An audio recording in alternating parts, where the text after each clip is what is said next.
Oh.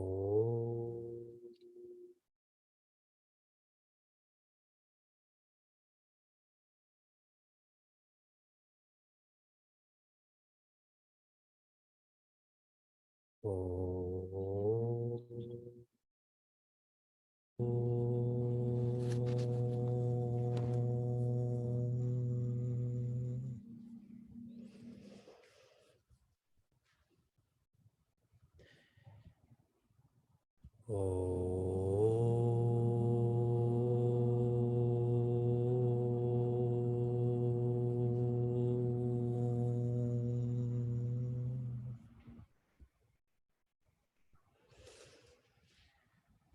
Satchidanandarupaya Vishvotpatyadihetave Tapatraya Vinashaya Shri Krishnaya Vayam Numaha.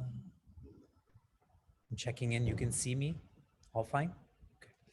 Okay.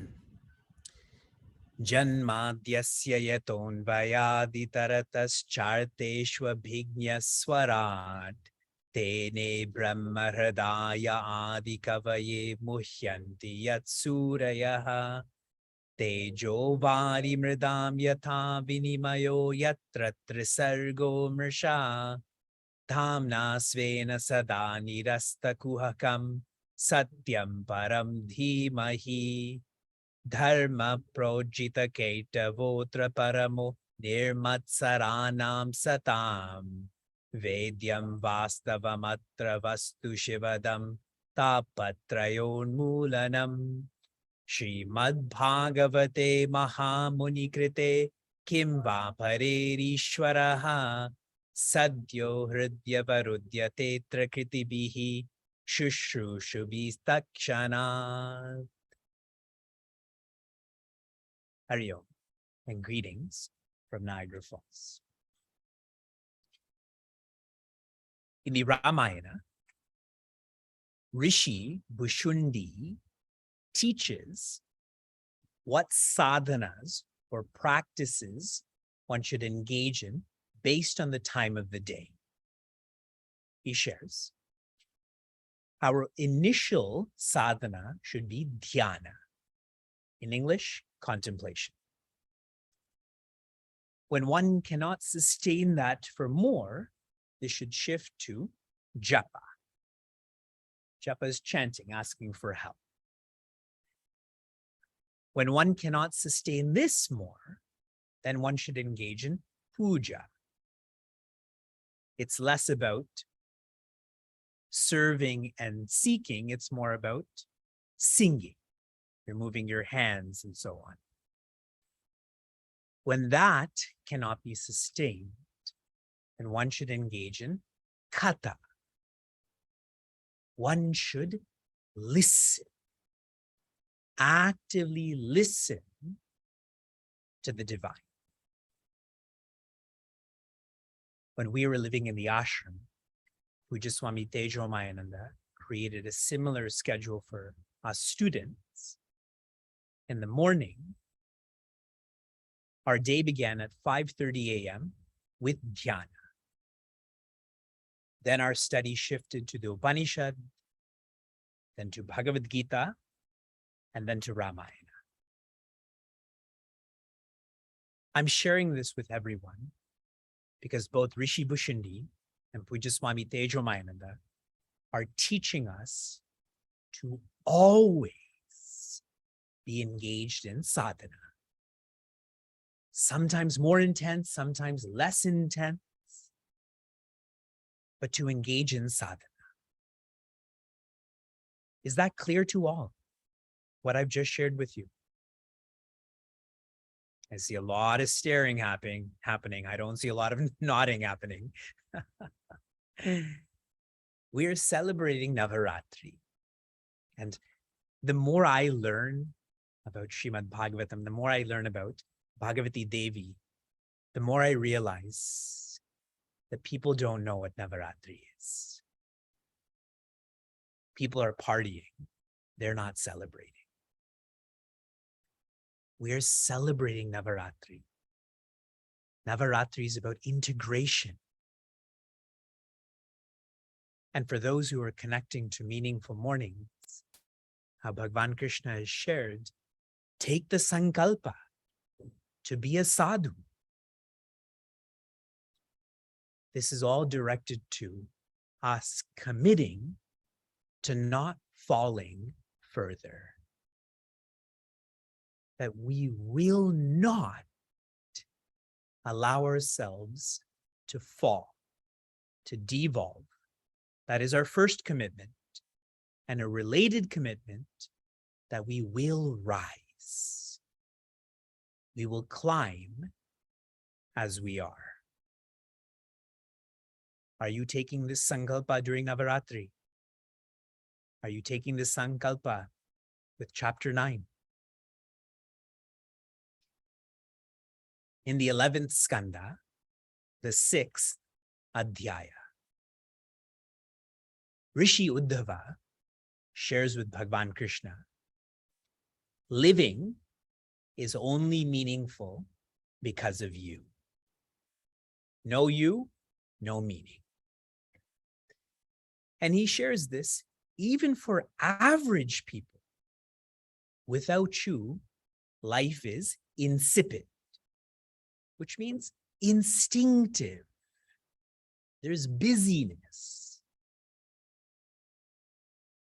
In the 7th adhyaya, the 7th chapter, Shri Krishna, Bhagavan Krishna, is prepping Rishi Uddhava for a significant change that is going to happen to the world. In a broad sense, he's prepping him to shift his focus from Bhagavan Krishna's life to Bhagavan Krishna's teachings. Why? There's many reasons.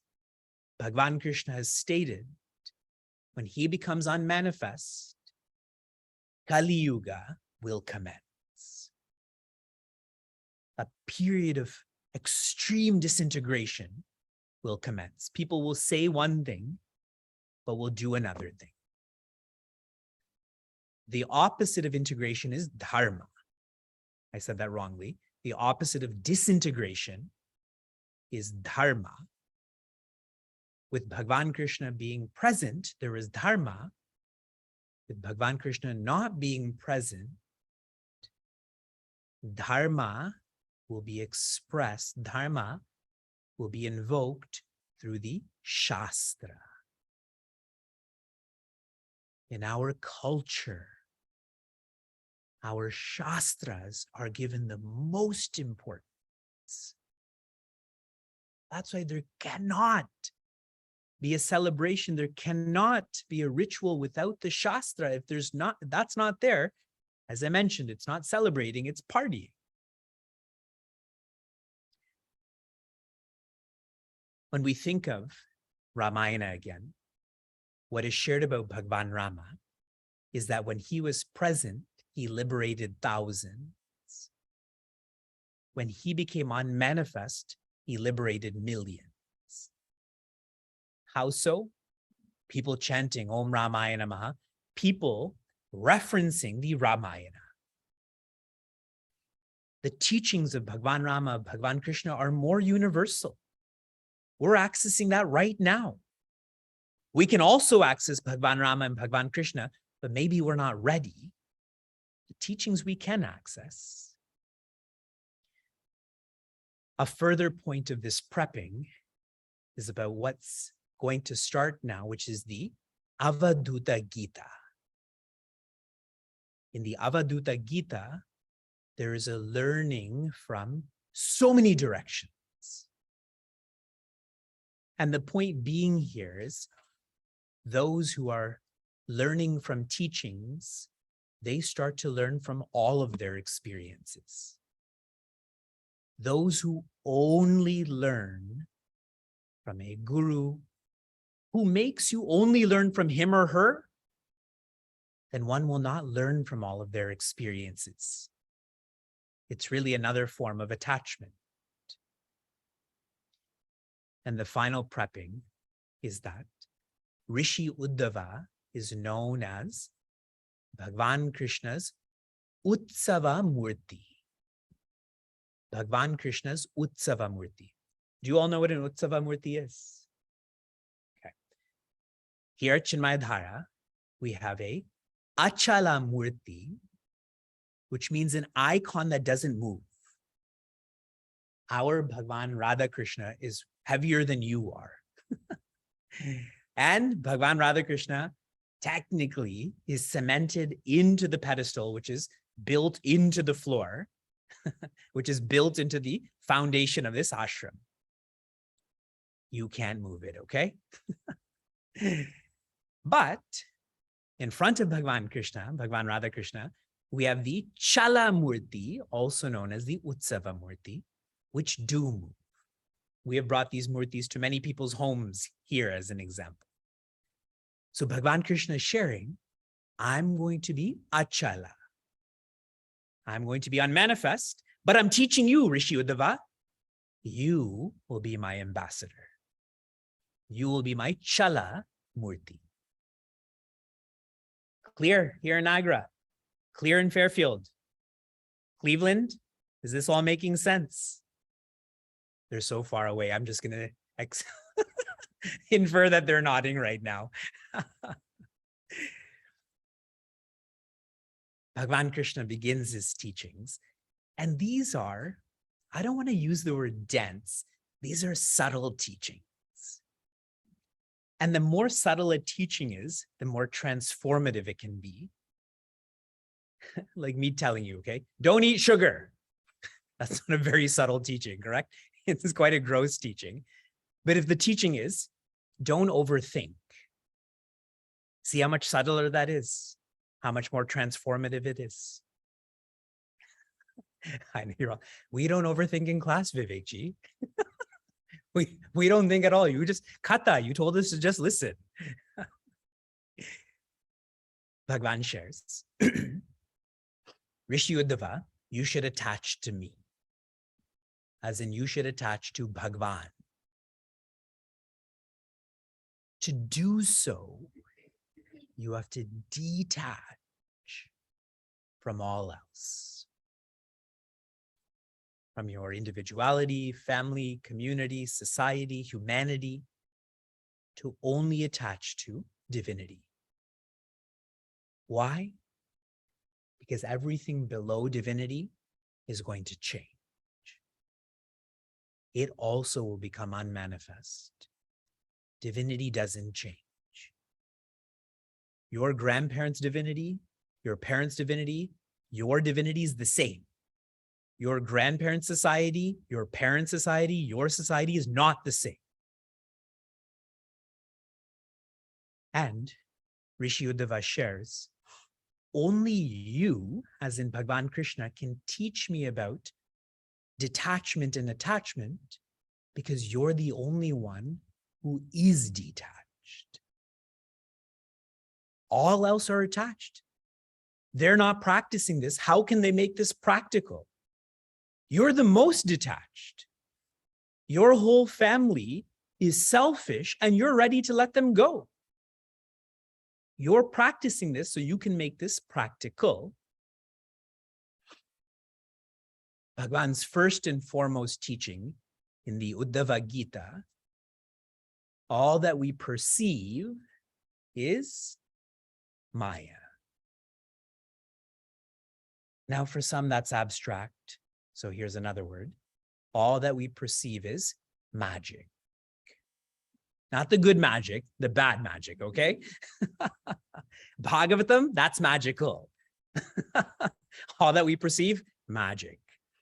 Like sleight of hand magic, smoke and mirrors magic. And one more way to reflect on this, all that we perceive is the mind. And there's proof of this. When you are asleep, what do you perceive? No mind, no perception.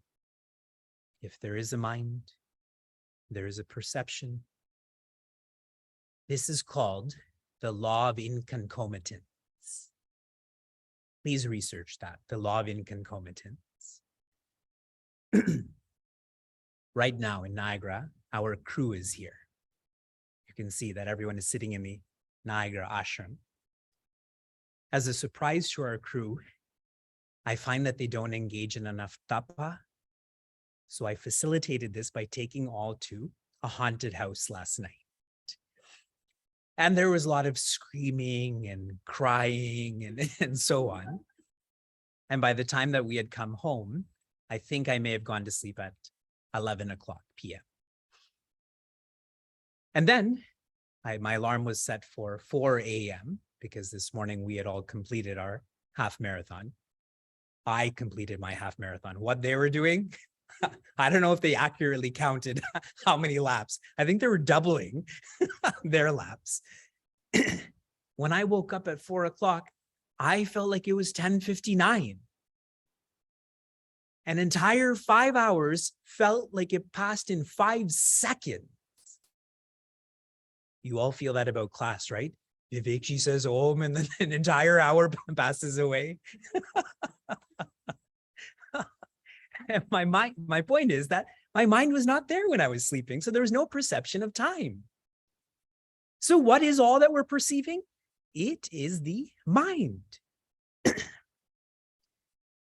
Fine, that's the observation. Give us a solution because we're struggling. It is to place the mind in the self. Place the mind.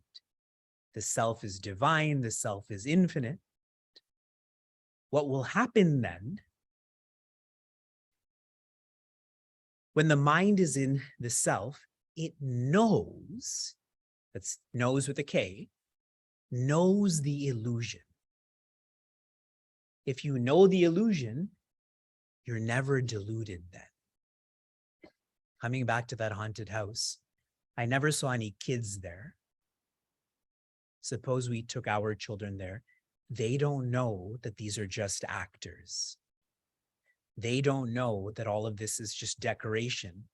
So that would be terrifying for them. But if you know that there are actors and these are decorations, it's entertainment then, correct? And I'll share this in one more way. If you know the relative, that really means you also know the absolute. So then how do you treat the relative? As relative.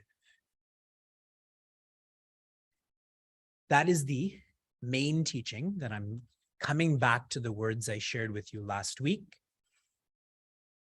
Verse 7, the summary word is relative. Verse 8, separation.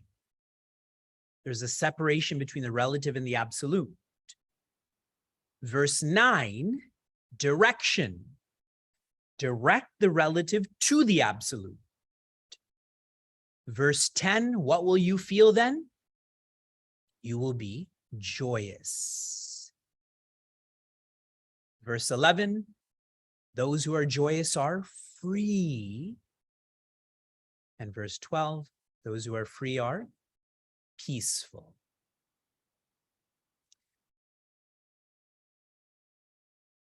After these teachings, Bhagavan Krishna is now transitioning with Rishi Uddhava to help him understand this more. I'm going to explain this transition. In the Bhagavad Gita, the Sarva Sangraha, which means the teaching that every interpreter agrees to, is Uddharet Atmana Atmana, which means your mind should be lifted by the intellect. Generally, it's lift yourself by yourself. The part that's being lifted is the mind. This is done by the intellect. Those who are intelligent, not intelligent outside of this class, but intelligent in this class, are those with a high SQ. Outside of this class, IQ. Inside of this class, SQ, which is a spiritual quotient. Those who are intelligent, what do? They inquire. into what the world is, that is the Jagat, into who they are, that is the Jiva. This inquiry is facilitated by a guru. Vichara, specifically Vedanta Vichara, one is trained in this, one is adept in this by the guidance of a guru. And what a guru will teach a disciple is to love learning. Not learning about IQ, but learning about SQ. Once they love to learn, then they can learn from all. Remember last week I shared that one doesn't need a guru. But you see, the guru has taught one to be independent. So does one need a guru then? Yes, one does. If someone is not ready to learn, no one can teach them. If you're drowsy right now, Bhagavan Krishna himself can teach you, but there will be no learning. Agreed? And for someone who is ready to learn, everyone can teach them. The guru makes a shishya ready to learn. So what should we do? We should work to purify our intellect, make it more reflective. The more reflective one's intellect is, the higher one's SQ is. And you will know that your SQ is increasing because your experiences become more meaningful. Suppose you're in a game of some sort and you lose. Learning from that game, what did you do wrong? Checking your emotions, that shows that you have a high SQ. Losing from a game and just complaining and indulging afterwards, that means one has a high IQ, right? It was about winning or losing. So purify the intellect, learn from experiences, and if one can do this, there's a lovely word that Pujya Swami Tejomayananda shares in the commentary you all have, then this Vishwa becomes a Vidyalaya. What does Vidyalaya mean? School. Alaya means an abode. Vidya means of knowledge. The whole multiverse becomes a Vishwa Vidyalaya. Pujya Swami Chinmayananda uses the English term. The world becomes a college of learning. Are you ready? Are you ready for Avaduta Gita? Have you become the Rishi Uddhava, prepped on shifting attachment? My power is running out, so I've made the screen much darker, so I can't really see you, but I'm just going to infer that you're all nodding your head again. Okay, I'm going to try to move fast. I don't know how this computer is going to survive.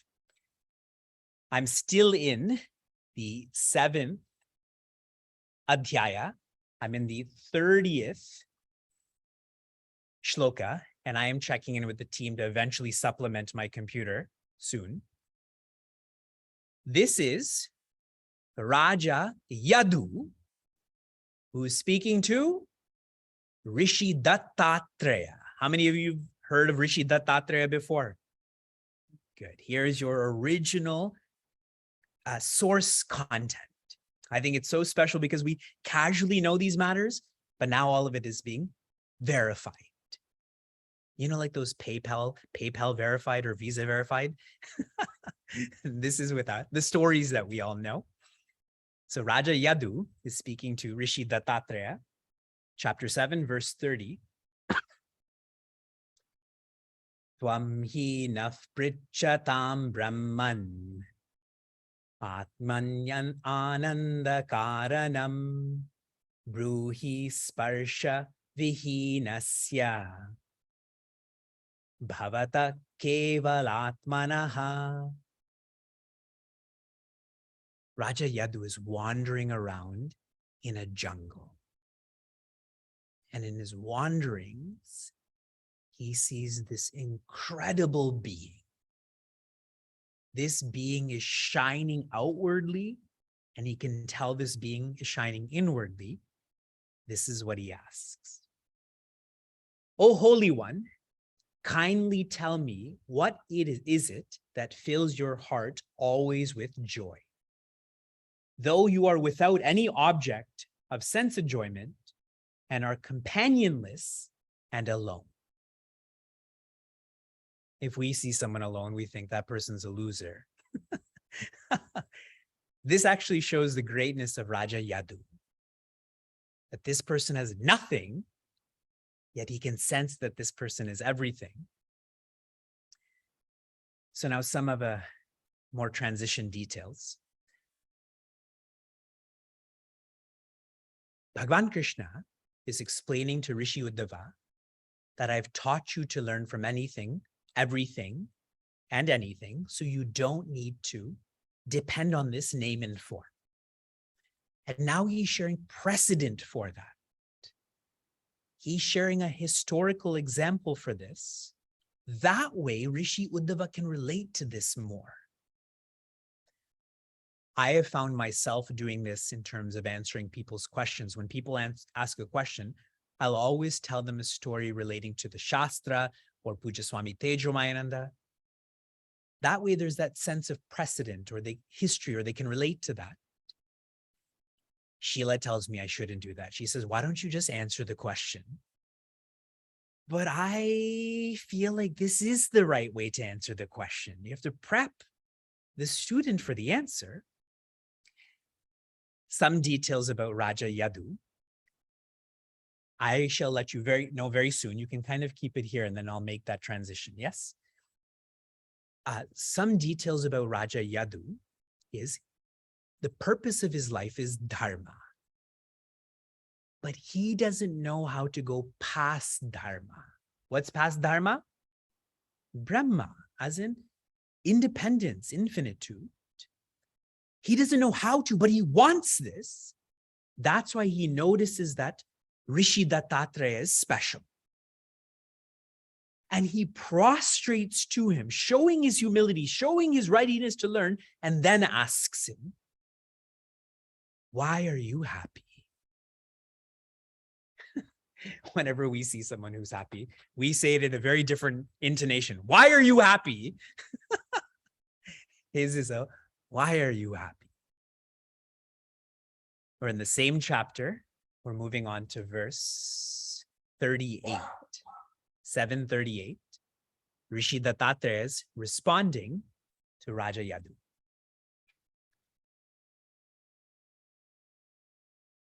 Shashwat parartha sarvehaha pararthaikanta sambhavaha sadhu shikshet bhubritaha nagashishya paratmatam.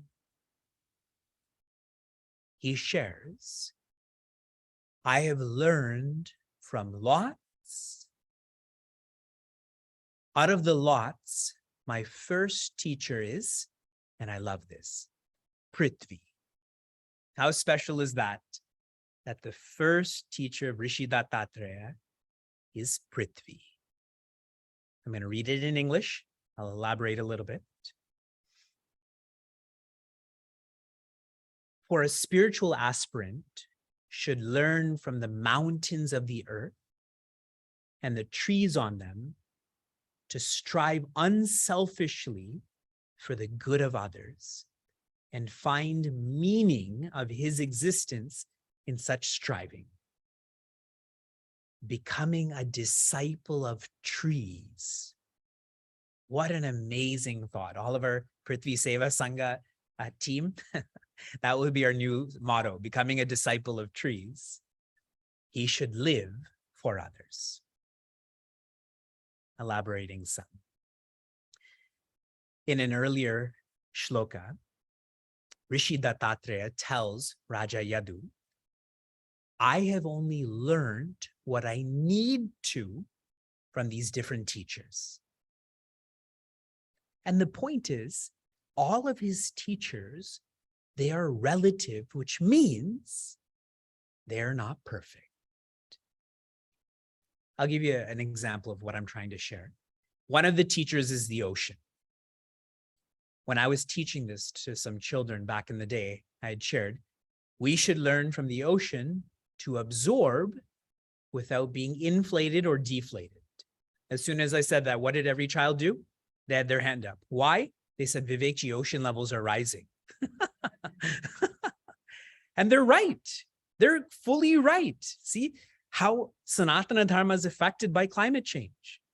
And that's why I'm telling all of you, you learn what you need from these examples. These examples are imperfect. Now, one further point about Rishi Dattatreya. He's also known as a Brahmana. He's also known as an Avadhuta. His parents, we've already met. We met them in the Ramayana. His parents are the great Anasuya, Devi Anasuya, and the great Rishi Atri.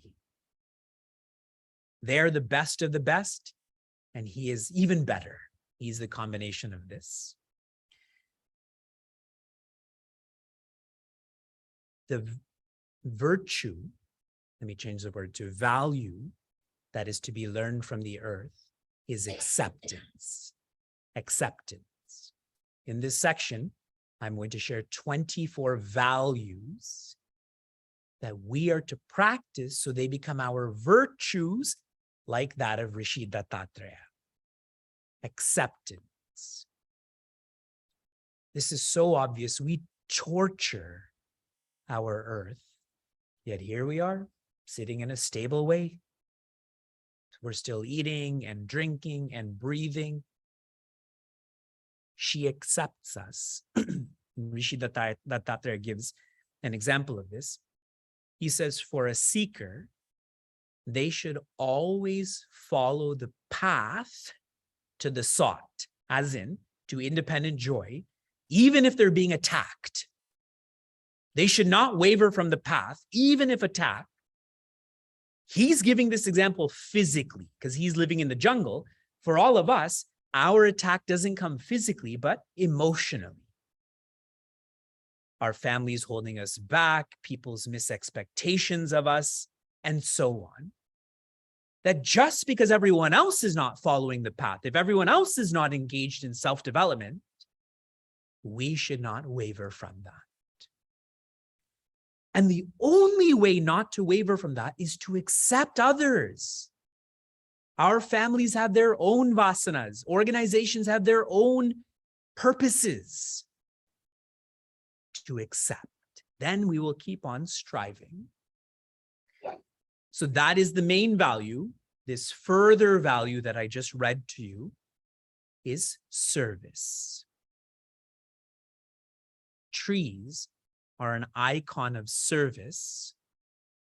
And what's special about this, in the previous skanda, Sri Krishna distinctly described how the greatest birth is that of a tree, because everyone comes to a tree and is never turned away unfulfilled.